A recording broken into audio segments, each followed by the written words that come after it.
অনেকদিন আগে একটা ফেসবুক আইডি ছিল, বাট সেই আইডির আপনার ফোন নাম্বার মনে নেই, আপনার ইমেল অ্যাড্রেস মনে নেই, ইভেন আপনার পাসওয়ার্ডও মনে নেই। তারপরেও আপনি কিন্তু সেই আইডিটুকু চাইলেই উদ্ধার করতে পারবেন। কিভাবে? চলুন আপনাদেরকে প্রসেসটা দেখাচ্ছি। তার আগে বলছি, এই ভিডিওটা হয়তো ইন ফিউচারে আপনার অনেক বেশি কাজে লাগতে পারে। সো এটাকে আগে আপনি আপনার ফেসবুকের টাইমলাইন শেয়ার করে তারপর ভিডিওটা কন্টিনিউ করেন। ওকে, প্রথমে আপনি যে কাজটা করবেন, আপনার স্মার্টফোন থেকে ক্রোম ব্রাউজারে চলে যাবেন। ক্রোমে আসার পর আপনি সার্চ বার লিখবেন m.facebook.com, লিখে এন্টার করবেন। এবারে আপনার সামনে ফেসবুকে সেই ইন্টারফেসটুকু চলে আসবে। সো আপনি যে কাজটা করবেন, এখান থেকে দেখেন 3 ডটস রয়েছে, জাস্ট এখানে ক্লিক দিবেন। দেওয়ার পর নিচে একটা অপশন পাবেন ডেস্কটপ সাইট। সো এখানে টিক চিহ্নটা তুলে দিবেন।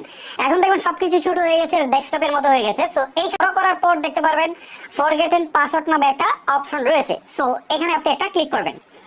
এখন এখান থেকে তারা কি বলছে যে ফাইন্ড ইউর অ্যাকাউন্ট। দেখেন, আপনার অ্যাকাউন্টটাকে আপনি খুঁজে পেতে পারেন আপনার ইমেল অ্যাড্রেস দিয়ে, আপনার ফোন নাম্বার দিয়ে, ঠিক আছে?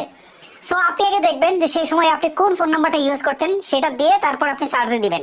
তারপর যদি আইডি পেয়ে যান, ওকে ফাইন। এভাবে আপনার যে কটা ফোন নাম্বার আছে সেই কটা সব কটা দিয়ে সার্চ করে দেখতে পারেন, তবে একাধিক সার্চ করবেন না, এতে স্প্যাম হিসেবে ধরে নেবে।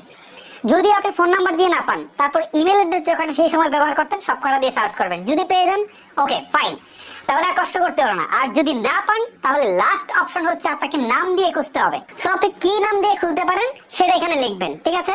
আমি এখানে একটা নাম লিখছি, লিখার পর হচ্ছে আমি এখান থেকে সার্চ অপশনে ক্লিক করে দিচ্ছি। এখন দেখেন এখান থেকে বেশ কিছু নাম এখানে শো করছে, তারা পাশেই দেখাচ্ছে this is my account, this is my account. So আপনি দেখবেন যে আপনি যে নাম দিয়ে খুঁজছেন সেটা এখানে আছে কিনা। যদি থাকে, দিস ইজ মাই অ্যাকাউন্টে ক্লিক করবেন।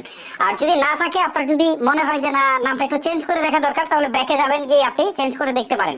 হয়তো বাংলায় দিতে পারেন, অথবা ইংলিশে দিতে পারেন, অথবা জাস্ট পুরো নামও দিতে পারেন, বা সংক্ষেপে দিতে পারেন। এই সবগুলো দিয়ে আপনি সার্চ করে দেখবেন যে আসলে কোনটাতে পাওয়া যায়।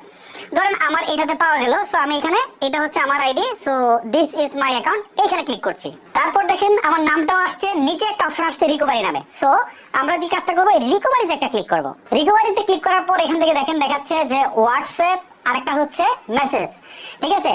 আর সিমোর নামে একটা অপশন রয়েছে, এখানে ক্লিক দিলে বলবে যে আপনাকে ভিডিও কলে ভেরিফিকেশন করার জন্য। সো আপনার ফেসবুক আইডি যদি তখনকার সময়ে যদি আপনি এনআইডি দিয়ে ভেরিফিকেশন করে থাকেন, তাহলে কিন্তু আপনি ওই ভিডিও ভেরিফিকেশন করতে পারবেন, আদারওয়াইজ পারবেন না। যাই হোক, আমরা হোয়াটসঅ্যাপটা সিলেক্ট করছি যেন আমাদের কোডটা হোয়াটসঅ্যাপে যায়।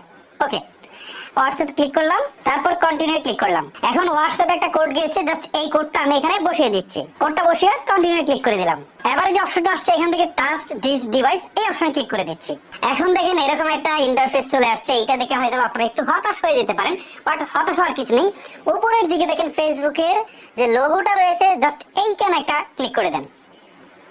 সো দেখতে পাচ্ছেন যে ফাইনালি আপনার ফেসবুক আইডিটা কিন্তু রিকভারি হয়ে গেল, মানে চলে আসলো।